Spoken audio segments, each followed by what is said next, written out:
আসসালামু আলাইকুম। আল্লামা Dilwar Hossain Sayeedi fan YouTube চ্যানেলে আপনাকে জানাই স্বাগতম।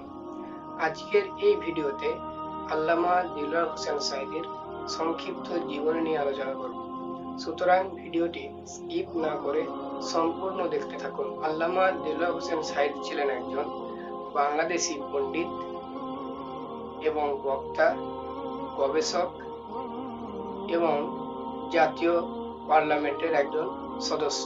1940 সালের 2রা ফেব্রুয়ারি বাংলাদেশের পিরোজপুরে তিনি জন্মগ্রহণ করেন। তার পিতার নাম মৌলানা ইউসুফ সাঈদী এবং মাতার নাম গুলনাহার বেগম। মুফাসসিরে কুরআন আল্লামা দিলওয়ার হোসেন সাঈদী শিক্ষা জীবন সম্পূর্ণ করেন খুলনা আলিয়া কামিল মাদ্রাসা থেকে, সরসিনা দারুস সুন্নাত ইসলামিয়া মাদ্রাসা থেকে শিক্ষা জীবন শেষ করেন। আন্তর্জাতিক খ্যাতি সম্পন্ন মুফাসসিরে কুরআন পাকিস্তানের স্বাধীনতা দিবসের দিন অর্থাৎ 14 আগস্ট 2023 সালে ইন্তেকাল করেন।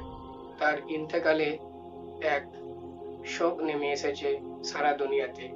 আবার সেই সময় ঢাকাতে ভূমিকম্পের সৃষ্টি হয়েছিল। তো আল্লামা দিলওয়ার হোসেন সাঈদীর মৃত্যু কি আদৌ স্বাভাবিক মৃত্যু ছিল না ষড়যন্ত্র?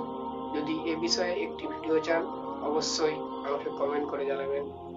এই কমেন্টের যদি মোটামুটি 150 থেকে 200 রিপ্লাই পাই অবশ্যই এ নিয়ে একটি ভিডিও করব। তো আজকে এই পর্যন্ত, দেখা হবে নেক্সট পর্বে। সুতরাং সেই পর্যন্ত ভালো থাকবেন, সুস্থ থাকবেন। আল্লাহ হাফিজ।